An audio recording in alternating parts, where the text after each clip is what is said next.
નમસ્કાર વિદ્યાર્થી મિત્રો, ધોરણ 9 વિષય ગણિત એમાં પ્રકરણ નંબર 8 સ્વાધ્યાય 8.2 ત્રણેક દાખલા આપણે સ્વાધ્યાય 8.2 ના ગણેલા છે. આજે આગળ વધીએ ચોથા દાખલા તરફ. જોઈએ ચોથો દાખલો શું કહે છે.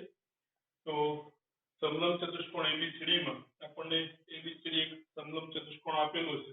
તેમાં AB સમાંતર DC એટલે કે AB અને DC આ બે એકબીજાને સમાંતર છે. BD વિકર્ણ છે. BD ત્યાંનો વિકર્ણ છે અને AD નું મધ્યબિંદુ E છે. આ AD છે એનું મધ્યબિંદુ E છે. E માંથી AB ને સમાંતર એ બિંદુમાંથી AB ને સમાંતર અને BC ને F માં BC રેખાખંડને F માં છેદતી એક રેખા દોરી છે.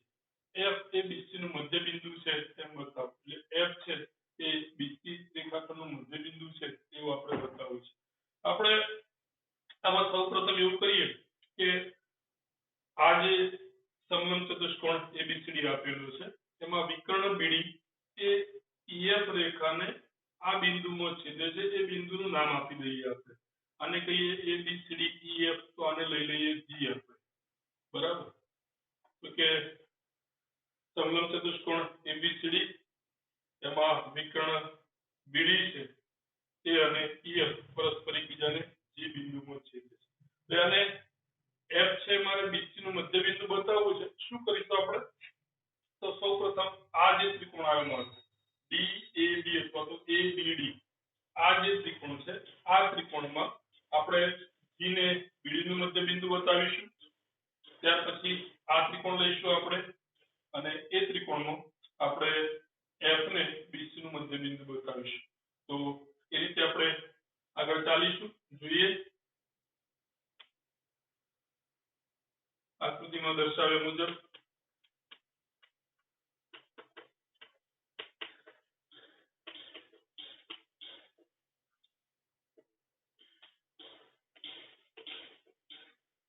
સમલંબ ચતુષ્કોણ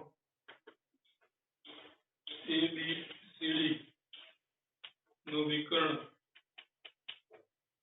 કયો છે? BD અને આપણી આ રેખા કઈ EF અને EF પરસ્પર G માં છેદે છે.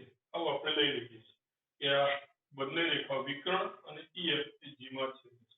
હવે આપણે આ ત્રિકોણની વાત કરીએ તો ત્રિકોણ ABD અથવા તો DAB માં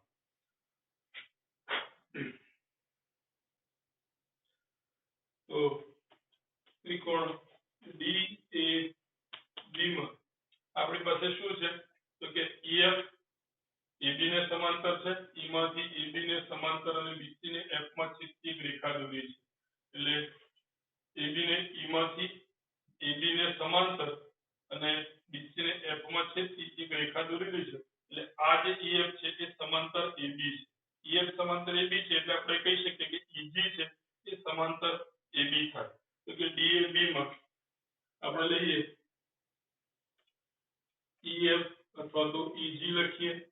તો કે EG સમાંતર AB આપેલું છે. આપણને અહીંયા આગળ જ આપેલું છે. બરાબર? અને E છે એ AB નું મધ્યબિંદુ છે. તથા E એ AB નું મધ્યબિંદુ છે. તો તે માટે મધ્યબિંદુ ના પ્રતિરૂપ પ્રમેય મુજબ મધ્યબિંદુના પ્રતિરૂપ પ્રમેય મુજબ G છે એ BD નું મધ્યબિંદુ થશે. તો G એ BD નું મધ્યબિંદુ થાય. બરાબર? ત્રિકોણની એક બાજુના મધ્યબિંદુમાંથી પસાર થતી રેખા એક બાજુના મધ્યબિંદુમાંથી પસાર મધ્યબિંદુ પ્રતિરૂપ પ્રમેય શું કહે છે? તો કે ત્રિકોણના એક બિંદુના મધ્યબિંદુમાંથી એક બાજુના મધ્યબિંદુમાંથી પસાર થતી રેખા બીજી બાજુને જો સમાંતર હોય તો એ ત્રીજી બાજુને દુભાગે. ત્રીજી બાજુને દુભાગે એટલે કે ત્રીજી બાજુના મધ્યબિંદુ BD નું મધ્ય બિંદુ થશે. તો એ આપણે લખ્યું એટલે કે આની વાત પૂરી થઈ ગઈ. G છે આપણે BD રેખાખંડનું મધ્ય બિંદુ બતાવી દીધું. હવે શું કરીશું કે હવે આ ત્રિકોણ લઈએ કયો BCD. તો હવે AB સમાંતર EF અને અહીંયા આગળ આપણને આપ્યું છે AB સમાંતર DC. એટલે પહેલા એની વાત કરીએ તો કે હવે AB સમાંતર DC તથા AB સમાંતર EF માટે આપણે એને DC લેવો છે ને, બરાબર? તો DC એટલે કે ત્રણે ત્રણ રેખાઓ DC, EF અને AB બરાબર છે, એકબીજાને સમાંતર છે. તો DC અને EF સમાંતર થશે. DC અને EF સમાંતર થાય એટલે શું કહેવાય કે DC અને GF પણ એકબીજાને સમાંતર થાય. તો કે માટે DC સમાંતર GF. કારણ કે G બિંદુ છે તે EF રેખા પર છે અથવા તો આપેલું છે આપણને, બરાબર? આપેલ છે એટલે કે અહીં જેવું આપણે કારણ બતાવ્યું છે, બરાબર? આપેલ છે એવું તો કે આપેલું છે, બરાબર? DC સમાંતર GF. કેમ? કારણ કે G બિંદુ છે EF રેખા પર આપણે ઓલરેડી લીધું છે. એટલે DC સમાંતર GF માટે તથા G બિંદુ છે એ BD રેખાખંડનું મધ્ય બિંદુ છે, આપણે સાબિત કર્યું. તથા G બિંદુ BD નું મધ્ય બિંદુ છે માટે ફરીથી, બરાબર, મધ્ય બિંદુ ના પ્રતીક પ્રમેય, મધ્ય બિંદુ પ્રમેયના પ્રતીક પ્રમેય મુજબ મધ્ય બિંદુ પ્રમેયના, અહીંયા આગળ આપણે પ્રમેય શબ્દ વાપરવાનો રહી ગયો છે. મધ્ય બિંદુ પ્રમેયના પ્રતીક પ્રમેય મુજબ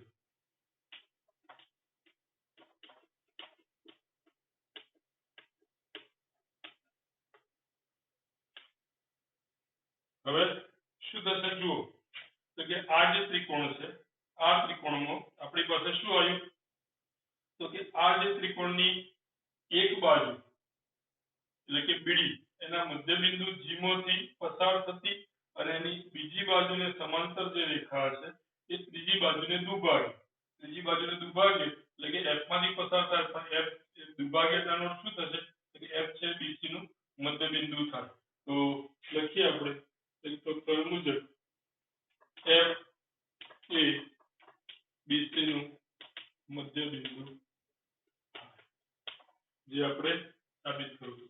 F એ BC નું મધ્ય બિંદુ છે એમ બતાવો. F એ BC નું મધ્ય બિંદુ છે એવું આપણે બતાવવું હતું. આપણે પહેલા આ ત્રિકોણ લીધો, આ ત્રિકોણની વાત કરી અને એમાં મધ્ય બિંદુના પ્રતિક્રમનો ઉપયોગ કર્યો. કારણ કે E છે એ AD નું મધ્ય બિંદુ છે અને આ રેખા AB ને સમાંતર છે. તો એ રેખા ત્રીજી બાજુને શું કહેવાય કે દુભાગે એટલે કે એના મધ્ય બિંદુમાંથી પસાર થાય. એ જ રીતે આ ત્રિકોણની આપણે વાત કરીએ તો ફરીથી પાછું G છે એ BD નું મધ્ય બિંદુ થયું અને GF એ CD ને સમાંતર છે. તો ત્રીજી બાજુને GF એ દુભાગશે એટલે કે એના મધ્ય બિંદુમાંથી પસાર થશે. F એ BC નું મધ્ય બિંદુ થાય. તો આપણો સ્વાધ્યાય 8.2 એનો ચોથો દાખલો. માત્ર આ બે ત્રિકોણ અલગ અલગ આપણે કરવાના છે અને બંને ત્રિકોણમાં આપણે મધ્ય બિંદુના પ્રતીક પ્રમેયના જે વિધાન છે એનો આપણે ઉપયોગ કરીએ તો ખૂબ સરળતાથી આ દાખલો આપણે ગણી શકીએ છીએ. આગળ વધીએ હવે પાંચમા દાખલા તરફ જોઈએ શું કહે છે. મિત્રો, પાંચમો દાખલો સમાંતર બાજુ ચતુષ્કોણ ABCD માં આપણને એક સમાંતર બાજુ ચતુષ્કોણ આપેલો છે ABCD. તેમાં બાજુ AB અને CD ના મધ્ય બિંદુઓ અનુક્રમે E અને F છે. બાજુ AB એનું મધ્ય બિંદુ E અને બાજુ CD એનું મધ્ય બિંદુ F.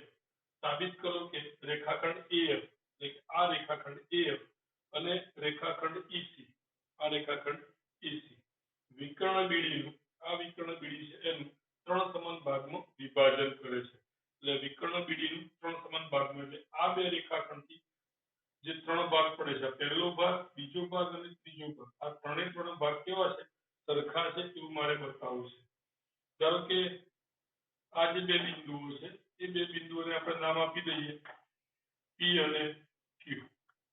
અને P કહો, આ બિંદુને Q કહો. એટલે કે AF અને EC રેખાખંડ બીડી ને બરાબર પી અને ક્યુ માં છેદે છે એવું લઈ લઈએ તો આ મારો પહેલો ભાગ ડીપી અથવા પીડી, બીજો ભાગ પીક્યુ અને ત્રીજો ભાગ ડીક્યુ.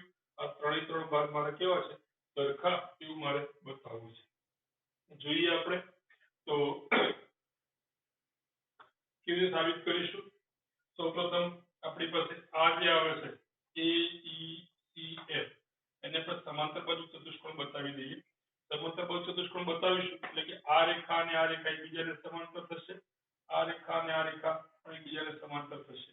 બરાબર, આખી જે રેખા છે એકબીજાને સમાંતર થશે. પછી આપણે આ ત્રિકોણની વાત કરીશું. બરાબર, અને આ ઉપરનો ત્રિકોણ છે તેની વાત કરીશું. અને એમાં આપણે મધ્યબિંદુ નો પ્રમેય મધ્યબિંદુનો પ્રતિપ્રમેય છે એનો ઉપયોગ કરીશું. તો સૌપ્રથમ આપણે AECF એને સમાંતર બાજુ ચતુષ્કોણ બતાવીશું. એ બતાવતા પહેલા P અને Q આપણે જે લીધા છે એ લખી નાખીએ. તો લખીએ આપણે સમાંતર બાજુ ચતુષ્કોણ ABCD માં ધારો કે વિકર્ણ બીડી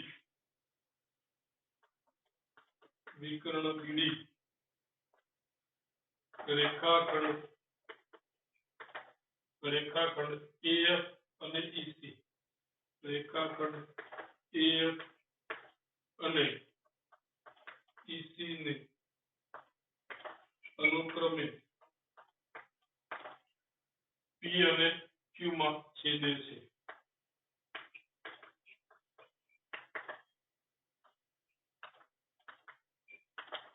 એટલે P અને Q ની આપણે વાત પૂરી કરી લીધી. આકૃતિ આપણને જે આપી લીધી એમાં થોડુંક આપણે એડિશન કર્યું. આ બે બિંદુઓ લીધા P અને Q. હવે આપણે આવીએ AECF એને આપણે સમાંતર બાજુ ચતુષ્કોણ બતાવશું. કેવી રીતે બતાવીશું? તો આ દાખલો આપણે અગાઉ સાબિત કરેલો છે.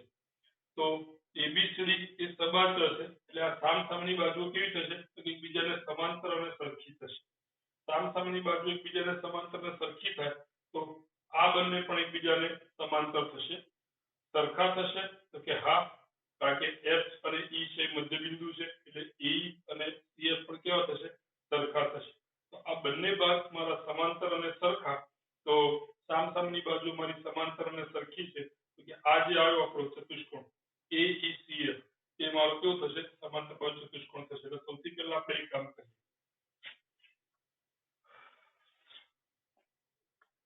હવે ABCD સબાચર હોવાથી મારી પાસે શું આવશે તો AB સમાંતર CD તથા AB બરાબર CD. AB અને CD એકબીજાને સમાંતર અને કેવા થશે સરખા થશે. માટે AB અને CD જો સમાંતર હોય તો AE અને CF પણ એકબીજાને સમાંતર થશે. તો કે AE સમાંતર CF તથા આનું અડધું લઈએ આપણે કે 1/2 AB બરાબર 1/2 CD. માટે હું આ જોડે આખું લખતો જ જઉં છું. AE સમાંતર CF તથા 1/2 AB. 1/2 AB એટલે કેટલા? તો કે AE મધ્યબિંદુ છે માટે તો કે AE 1/2 CD. CD નું અડધું એટલે હું CF લખી શકું. તો કે CF કારણ શું? તો કે E અને F કારણ નીચે લખીએ આપણે. કારણ કે E અને F એ AB અને CD ના મધ્યબિંદુ છે.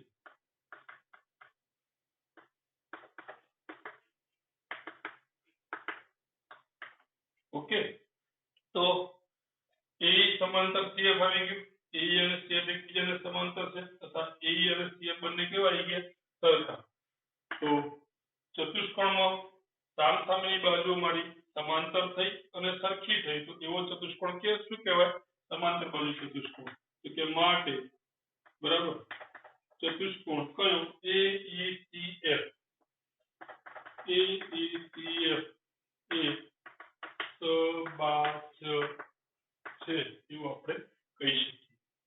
એટલે કે આ ચતુષ્કોણ મારો સમાંતર બાજુ ચતુષ્કોણ થઈ ગયો એટલે પહેલું કામ મારું પૂરું થયું હવે મારે આમાં બે ત્રિકોણ શોધવાના છે કયા બે ત્રિકોણ તો પહેલું ત્રિકોણ લઉં આ ત્રિકોણ લઉં તમને ખ્યાલ આવે એટલા માટે હું આ નીચે દોરું છું બરાબર આ ત્રિકોણની વાત કરીએ આપણે આ ત્રિકોણ એટલે કે PAB ની વાત કરીએ તો ત્રિકોણ PAB માં મારી પાસે શું છે તો જોજો AB ની મધ્ય બિંદુ E છે અને હવે મેં આ મારો સબાચર છે એટલે આ બંને કેવા થઈ જશે એકબીજાને સમાંતર થઈ જશે તો કે એક બાજુના મધ્ય બિંદુમાંથી પસાર થતી અને બીજી બાજુને સમાંતર રેખા બીજી બાજુને દુભાગે એટલે કે Q શું થશે તો કે PB નું મધ્ય બિંદુ થઈ જશે એટલે કે આ બંને ભાગ મારા સરખા થઈ જશે બરાબર એટલે આપણે એ લખવું છે તો કે હવે AECF એ સબાચર હોવાથી શું આવશે તો કે AF અને CE બરાબર છે બંને કેવા થશે સમાંતર તો AF સમાંતર CE AF સમાંતર CE આ બંને પણ કેવા થશે એકબીજાને સમાંતર આ બંને સમાંતર તો આ બંને પણ કેવા થશે સમાંતર એટલે શું કે AP અને EQ AP અને EQ કેવા થશે સમાંતર તો કે માટે AP સમાંતર EQ AP સમાંતર EQ તથા E છે એ AB નું મધ્ય બિંદુ છે તો E એ AB નું મધ્ય બિંદુ માટે ત્રિકોણ કયો તો PAB માં અથવા તો BAP માં જે લખીએ બરાબર તો કે PAB માં મધ્ય બિંદુ પ્રમેયના પ્રતીક પ્રમેય મુજબ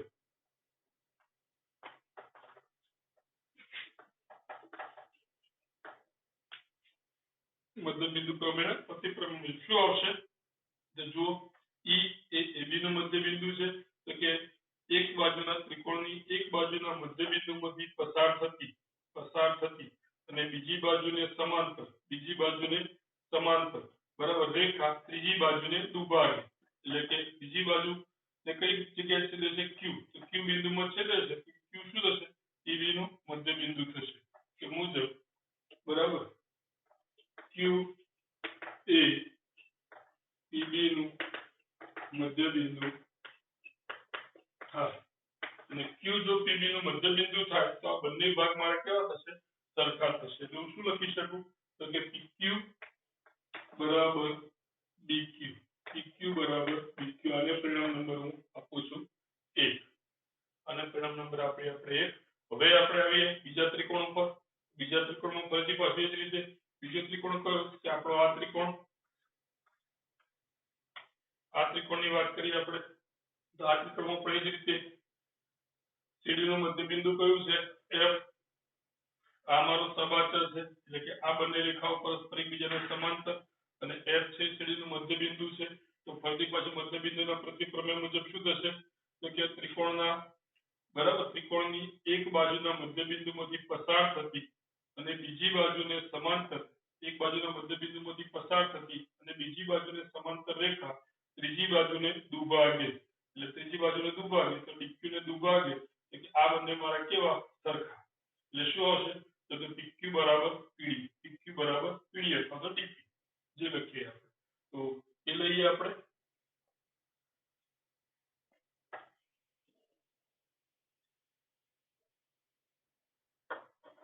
કઈ રીતે ચાલ્યા તે રીતે હવે ફરીથી અહીંથી અહીંથી જેવું જ આખું રિપીટ કરું AECF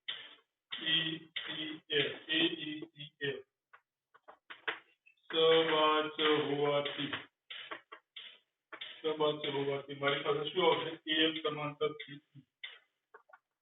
સમાંતર CE AF અને CE કેવા થશે પરસ્પર સમાંતર હવે મારે આ જે ત્રિકોણ સાબિત કરવામાં આ બેની જરૂર આ ત્રિકોણ માટે મારે આ બેની જરૂર છે તો હું આ બે લખીશ બરાબર છે તો શું થશે તો કે PF અને CQ બરાબર અથવા તો FP અને CQ બંને એકબીજાને સમાંતર થશે તો તે માટે બરાબર EF સમાંતર તથા અહીંયા આગળ શું હતું E તો હવે કયું બિંદુ છે મારું E કોનું મધ્ય બિંદુ છે CD તથા બરાબર છે F A બરાબર CD નું મધ્ય બિંદુ છે માટે બરાબર આપણે કોઈ ફેરફાર કરતા નથી જે છે એ પ્રમાણે ચાલીએ છીએ બરાબર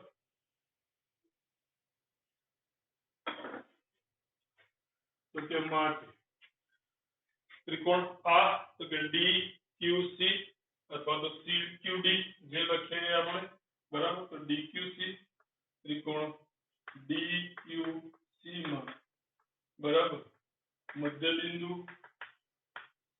પ્રમેયના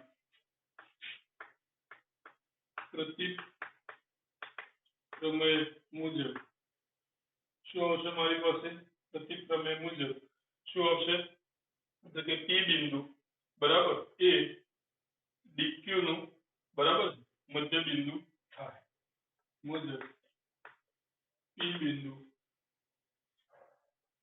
DQ નું મધ્ય બિંદુ થાય જો P બિંદુ DQ નું મધ્ય બિંદુ થાય તો PQ બરાબર શું આવશે મારી પાસે PD તો PQ બરાબર PD અથવા DP જે લખીએ આપણે DP આ મારી પાસે પરિણામ નંબર 2 પરિણામ 1 અને 2 ભેગા કરીએ તો પરિણામ 1 અને 2 પરથી શું આવશે પરિણામ 1 શું કહે છે તો કે PQ અને આ બે સરખા છે પરિણામ 2 શું કહે છે PQ અને આ બે સરખા છે તો PQ એ આના બરાબર છે અને PQ એ આના બરાબર છે કે આ ત્રણેય મારા કેવા થઈ જશે સરખા થઈ જશે તો લખીએ આપણે કે DP બરાબર PQ DP બરાબર PQ અને PQ બરાબર શું છે DQ PQ બરાબર શું છે DQ એટલે કે આ અને આ ત્રણેય કેવા થઈ ગયા મારા સરખા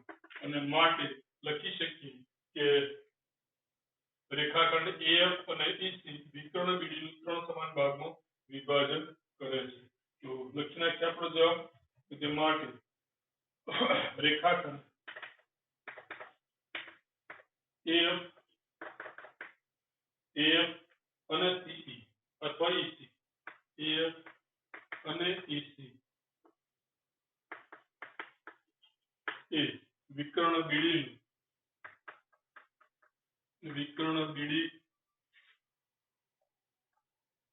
નું 3 સમાન ભાગમાં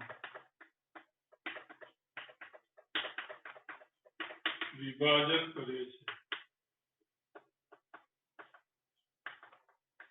આપણો દાખલો પૂરો શું કર્યું આપણે ફરીથી સમજી લઈએ તો સૌપ્રથમ આપણે આકૃતિ આપેલી હતી એમાં આ બંને બિંદુ P અને Q આપણે લખી નાખ્યા કે આ છેદ બિંદુ છે અને P કીધું અને આ છેદ બિંદુ છે અને Q કીધું હવે આપણે ધ્યાન આપીએ છીએ આખો આ જે આપણો ચતુષ્કોણ આવ્યો AECF એને આપણે સૌપ્રથમ સમાંતર બાજુ ચતુષ્કોણ બતાવીએ છીએ કેવી રીતે તો કે આ મારો સબાચર છે એટલે કે આ બંને બાજુ સમાંતર અને સરખી એટલે કે આ બંને બાજુ પણ કેવી થશે સમાંતર અને સરખી થશે કેમ તો કે E અને F એ મધ્ય બિંદુ છે માટે એટલે જો આ બંને બાજુ મારી સમાંતર અને સરખી રહે તો આ ચતુષ્કોણ કેવો થઈ જશે મારો સબાચર આ ચતુષ્કોણ મારો સબાચર થઈ ગયું એટલે એક વાત પૂરી થઈ હવે આપણે આ ત્રિકોણની વાત કરીએ તો એ ત્રિકોણમાં આ બે બાજુ મારી સમાંતર છે એટલે કે આ બે પણ મારી સમાંતર થશે અને E છે એ AB નું મધ્ય બિંદુ છે મધ્ય બિંદુના પ્રતીક પ્રમેય મુજબ Q એ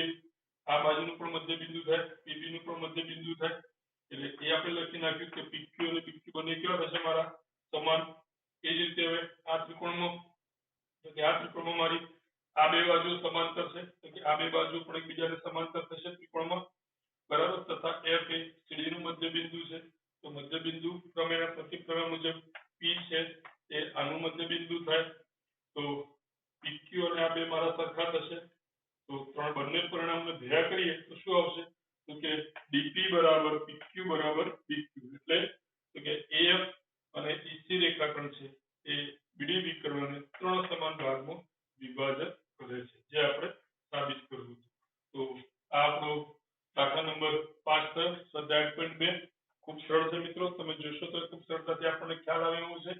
તો આ સાથે જ આ દાખલો અહીંયા પૂરો કરીએ છીએ અને એની સાથે સાથે આજનો વિડીયો પણ આપણે આટલે પૂરો કરીએ છીએ મિત્રો. જય હિન્દ, જય ભારત.